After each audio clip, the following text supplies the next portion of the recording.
Right, hello people, and good afternoon. A rare one today, rare in the fact that I'm actually, I'm caught up with my work and I actually get to work on my own guitars, and I'm going to start with my Gibson Les Paul Studio. It's a 2000 model. I bought it as a 2001, but when I got home I found it was a 2000. Now the good thing about the 2000 and the 2001 models is, one, because it's pre-2005, it's not weight compensated, so we've got the full weight, so it weighs about 10-11 pound. But the 2000 and 2001 models have got a carved maple top and the small inlays, so it makes it quite rare, and it's worth quite a bit more money than I actually paid for it. So that's a bonus. Also comes with the Grover tuners, kidney shaped ones, the ones I love. But I've decided I can upgrade this a little bit. Not that it sounds bad, because it sounds brilliant. But with the upgrades I can get it to sound better, and what I'm going to upgrade is, I've looked at the pots, and the standard Gibson pots, which means they're probably made by DiMarzio, so they're fine. But if you have a look at the capacitors, they're just tiny little weedy stock capacitors, and I'm going to upgrade them and give me a better, hopefully give me a better tone enhancement. So what I've decided to do is, let me stick this down. I normally go, when I upgrade guitars, I normally go with Sprague orange drop capacitors.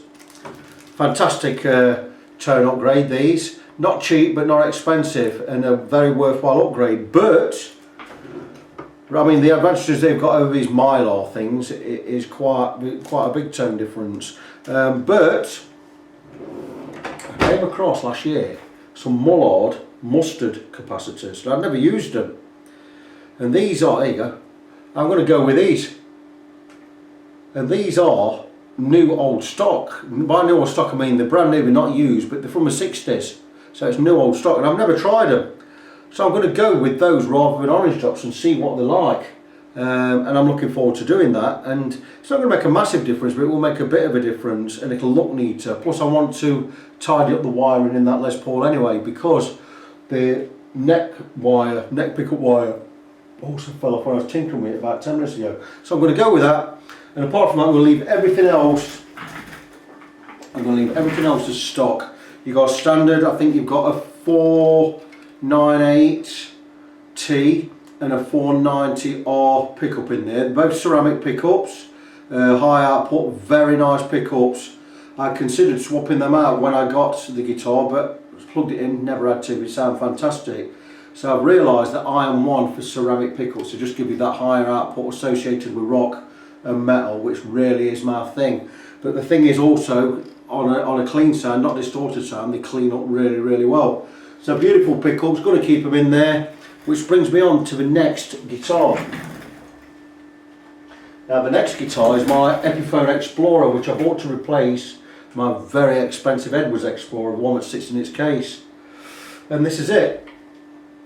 It's considerably lighter than the Gibson, but it looks fantastic. Now, because it went with all the black hardware, put on a black scratch plate, went with black hardware, black knobs, black tuners, where it was all gold before. I don't like gold hardware, never have done, because it tarnishes too quick and I just don't like it. But if you remember with this, I decided the pots are fine, the Cortec pots, so I just upgraded the capacitor to an orange drop capacitor, and I upgraded the pickups. These pickups here, made by Ben Fletcher of Fletcher Pickups, and I've got an Alnico, they're both Alnico magnets. I've got a Heaven for the clean in the neck, and I've got a Purgatory for the dirt in the bridge. And they're not bad pickups. They're handmade, they're custom wound to my specification, they're handmade, and they're not bad at all. They're just not my thing. So what I'm going to do is I've decided I'm going to take a hit on these. Cost me 55 quid delivered. I'm going to try and knock them out for 35 quid plus postage. So I'm taking a bit of a hit, but they're just not me. But what I'm going to replace them with is some ceramic pickups, but not just regular ceramic pickups.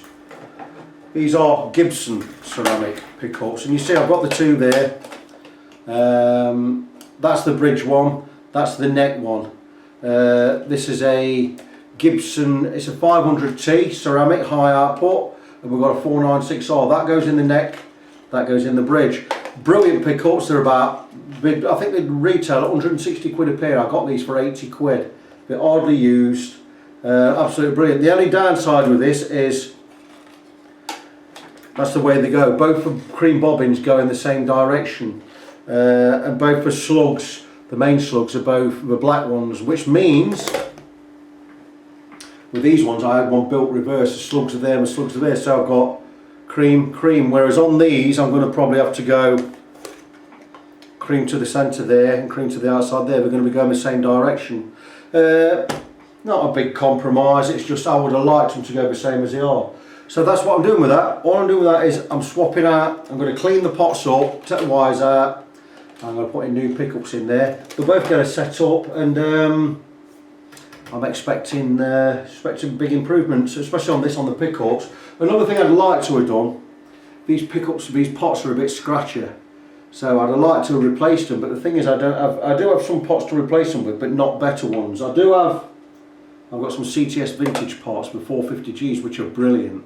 They're expensive, about £9 each these, but I've only got 2 and I need 3. I could swap the 2 volumes out and leave the tone in, but what I'm going to do is I'm going to leave it for now. I'm going to get some contact switch cleaner in there, spray them up and see if we can get rid of that scratching and just basically change the pickups out. So that's where I am today with them 2 guitars, 2 of my own guitars. Obviously not the only guitars I've got quite a few. I've got about, I think I've got 4 or 5 electrics, I've got 1 acoustic, and I'm probably going to stick to that. But that's what I'm going to get on with today. I'm going to work on 2 of my own guitars, and that's going to be it, because it's not a work day today. I'm going to spend it, you know, at my leisure. I've got to walk the dog this afternoon with the wife. We'll go out, we'll go up to Blydyth or somewhere up there, we'll go up Thieves Wood or somewhere, Ravenshead Way, and that'll be it. So I'm going to crack on with these guitars today, and that's going to be it, nice and leisurely. And it's going to be fun, so I'll come back later with an upgrade and we'll see where we are. I'll come back later with an update and see where we are. I'll talk to you soon. Right, back briefly with my Gibson Les Paul Studio 2000 model. Like I said, I'm going to redo the electrics, which I've done. And I've gone with these Mullard Mustard capacitors. Did they make a difference? Yeah, they definitely do.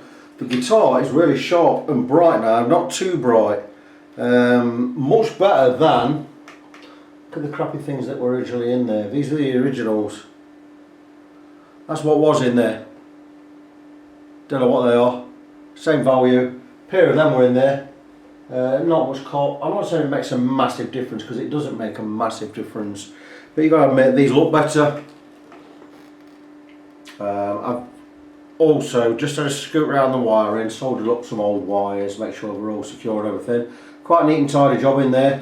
Them Mullard capacitors definitely make a difference. I actually like them more than I like Sprague orange drops. So I'm going to go with these as my go-to, because I can pick them up quite cheap. Made a nice job of soldering them in there. I've put some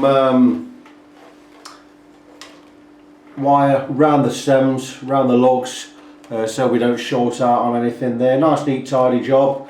I did notice when I was in there, one of the pots is different, and it is here, and it's on the neck volume, and that is a 686 EG or an EG 686 pot by CTS. They're basically the same specification as original Gibson pots. It's what's used on Gibson, so same spec, different manufacturer. So I'd imagine these Gibson pots are actually made by CTS. It doesn't seem to have a different sweep on it or anything when I use the volume, so works absolutely really well. I didn't notice that, I didn't know that until I just took this guitar to bits. So anyway, that's it, that's the wiring done. Really pleased with how it sounds now. It's a little bit more brittle, but if we just roll down the tone just a little bit on full volume when we're playing metal, it sounds really, really nice. And that little brittleness, we can just roll it back up from 9 to 10. Gives a little bit more when we're playing solos and stuff, so really pleased with that. So that is it. As you can see, I've epoxied these old holes on the three-way because one of them was really wide and the screw was falling out, so I've epoxied them up. I'm going to re-drill them later, put the back cavity on there, get the control cavity back on there, and what I'm going to do is then I might even set this up, whip the strings off, because I've not changed the strings since I've had it. These are coated strings, they're absolutely brilliant. I've had this guitar October, November, December, January, February, March, about 6 months, 5.5, 6 months I've had this guitar, and I've not changed the strings. And the coated elixirs, I believe, and they're absolutely brilliant. They're still really twangy, really vibrant, really sharp. So that's it for the Les Paul. I'm going to crack on now. England are playing in a minute. I might stick football on, or I might do this guitar. I think I'm going to go on this guitar, have a go on the Epiphone, and see if we can get that done today as well. So until I come back with an update later. That'll be it. Right, good morning. We're back this morning. I finished the Gibson yesterday. I've just got to put the control plates back on there. And even though it's not completed yet, the Epiphone, I've actually done the electrics. Looks a little bit untidy in there, but I can absolutely assure you it's not untidy at all. The 3 original pots by Cortec D500s I've left in. I took them all out, cleaned them up, resoldered everything new on there. The new pickups, obviously I put the orange drop in the other week. Got the orange drop capacitor still in there. I've completely rewired everything. The 3-way and the new pickups have gone in. These are the Gibson pickups, the Gibson 500T and the 496R. The only difference between these and the Fletcher pickups I had in was the bobbins were different on the Fletchers. I had this outside, this cream coil here was actually the outside slug coil, and again same there, but the slug and slug are both this side, so we've had to turn that, basically they're both facing that way. I'd have liked them opposite, cream on the outside, but you know, end of the day it's not going to make that much difference, and my guitar's going to sound so much better. So all I've got to do with this now is put the knobs back on and get the strings on to get it strung up. That pot's a little bit, it's a little bit sticky when it's on like there. I meant to spray these pots with some contact wire, but I forgot to do it. There's a piece of wire in there, I'm going to move that out. What is that doing down there? That's why. Right, I'm going to show you. I'm going to move the pickup wires out of the way. And the jack socket wire can go down there. If you can now see in there, it's actually, the wire is actually really quite tidy. Cleaned it all up. I'm gonna get some plastic ties around here. So the wiring's really tidy in there. That's it. All these pots are working absolutely fine. There's no crackle or anything.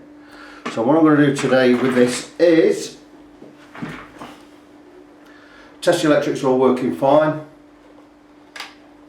I've wired it up basically left to right. When it's right, it's on the bridge pickup. When it's left, it's on the neck pickup. When it's in the middle, it's on both pickups. I've not split the coils or anything. I'm not really bothered about that. I might give it a go if I put the Bourne's pots in later in the week. I might go with that. I don't know. I've ordered 3 Bourne's pots. They've got a really nice suite, and the audio pots can be used for tone or volume. We've got a beautiful suite to them. I really like the suite, and I like the way they feel. They're really smooth turn there. So that's it. I'm going to blob on with this, get it strung up, get it set up, and I'm going to put the cavities back on the Gibson, and that'll be it. That'll be 2 of my guitars done, 2 of my own guitars, and then I can crack on this week. I've got a refret coming in today, but I can crack on this week with getting my Edwards all fixed up, ready for sale. So I've got to blob on with that. I'm going to finish these 2 off, and then I'm going to have to whip out somewhere. I've got an errand to do later.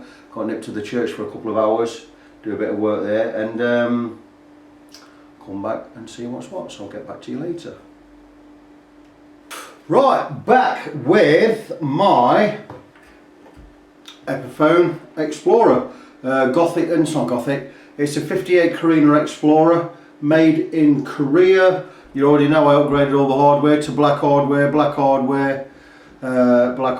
there on the tuners, but I put in some, upgraded the pickups to, I had some made by Ben Fletcher pickups, and it wasn't that I weren't that impressed, I just didn't like the sound with this guitar. It didn't give me high enough output, so I thought, need some better pickups, but I love Zebras anyway, so I went and bought some Gibson, a set of Gibson Zebra pickups, and I've put them in, and the guitar sounds a lot better. Really good. I love ceramic pickups. I should have known better. The Fletcher ones weren't ceramic, they're just Alnicos, and I prefer ceramic. So I've gone for a 500T in the bridge and a 496R in the neck, and they sound better. It's a definite improvement. So that's been the upgrade on this guitar, but I'm still, if you do remember from last time I upgraded this, I put an orange drop capacitor in there, Sprague orange drop. And I've just compared this next to the to my studio, which I upgraded also at the same time as this. If you remember, here's my studio. It's all stock bar. I've taken out the crappy capacitors that are in there and I put in 2 Mullard Mustard capacitors, and what an improvement. Absolutely brilliant. Now these pickups, again, ceramic Gibson pickups. You've got a 4980 in the bridge and the 490R in the neck. Now this sounds absolutely awesome to me. It sounds better than the Epiphone. But this has got Gibson stock pots, bar 1 CTS pot there, and I put the Mullard Mustard caps in there. It sounds absolutely amazing. The 500T and the 496R sound a little bit darker than these to me. A little bit more mid on there as well, and it's not quite cutting the mustard tone wise as this is. And I will put that down to, I don't know if it's the orange drop capacitor, I don't know if I've been so a duff one, or is it just down to the pots, because the pots in here are Cortec pots. Cortec, basically the same company as Cort, basically. Once based in Korea, they've now moved out to Indonesia or somewhere, cheaper production, blah blah blah, whatever. We know the story of Cort guitars. So these pots are a bit scratchy. I don't know whether it's, I don't know. Is it the wood? I don't know, I don't think so. I think I should be getting, it sounds good, don't get me wrong, it's a definite improvement on the Fletcher pickups, but it doesn't sound anywhere as near as good as my Gibson. Now, am I expecting too much of this? I just need to drop these pickups a little bit. I don't know, but I've ordered some Bourne's audio pots, which I'm going to try, and I'm also going to order some more Mullard Mustard capacitors, which are absolutely brilliant. I actually prefer them over orange drops, just to see if that makes a difference. So that's it. The main upgrade on this has been the pickups. Sounds brilliant, plays brilliant. There's another story with this guitar as well.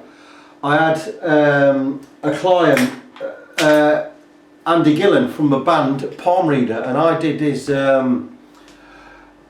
Les Paul last year, and he wants a refret, so he's bought it back into me to do a refret. But what also, he started teching himself, guitar teching, and he wanted some tips and some pointers. So I says, come round, when you drop your guitar off, I'll show you what I'm going to do with your guitar. I talked him through the refret, how I go about it, what tools I use, showed him all that. But I says, when you're here, I'll do a setup while you're here, and you can see how I'm going to set up now. But that's why I specifically left this guitar not set up, and I even messed up the intonation today, just so I could show Andy how to do a setup. I took him through a lot, through the tuners, the notes, the intonation, the actions, setting the neck right, setting the bridge right, setting the stop toe piece right, and setting the pickup high. So I've done a complete setup on this guitar today, and I've taken Andy through it.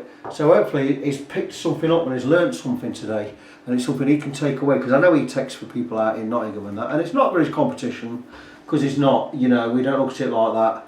It's, you know, at the moment is a hobbyist, and I know he goes, when he goes away on tour, as he does, and he's at the big festivals and that, if people want a bit of guitar teching doing, he's there to do it, isn't he? So show him how I do it. Whether he's learned something or not, I don't know, I'm sure he has. Nice guy. So that's it. So we've had that done today. So where do we stand with these guitars? Well, my Les Paul Studio 2000 model Ultra Edition is absolutely brilliant. This Epiphone now probably stands me. I paid 180 for the guitar, paid 80 for the pickups. Here's 260. I paid all new hardware, probably cost me another 30 quid. That's 290. And I've got some new parts, 310 and new cats. So it's probably going to set me back 320 quid for this guitar. Now for an Explorer with Gibson pickups and all new hardware, you can't really grumble, can you? So I'm going to play and use it. I'm going to get the new parts, hopefully will come this week. I'll get the new parts in this week and we'll see where we are. I'm going to enjoy playing it, blah blah blah blah, and that's it until the next project. I've actually managed to work on 2 of my very own guitars this weekend, which has been not so much long overdue, but it's been really good fun.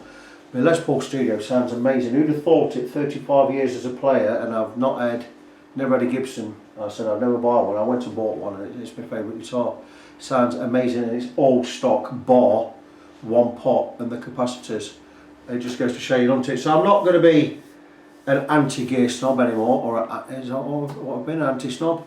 I absolutely love it, and same with this Epiphone. So that's it. I'm going to enjoy these guitars, get the new pots in this Epiphone over this week, and hopefully it's going to be going to be how I want it. Sounds great, don't get me wrong. Maybe I'm being a little bit too picky because it doesn't sound as good as my Les Paul, but really pleased with the pickups, and that's it. So I'm all done with them two. I've got more jobs to get on with this week. I've got a refret to do, as I just mentioned, for Andy. So that's it. I'm going to blob on with that, and I'm going to wrap these two up. They're done, they're upgraded, they play great, they set up great, and they sound great. So until the next time, be good to each other, and I'll talk to you soon.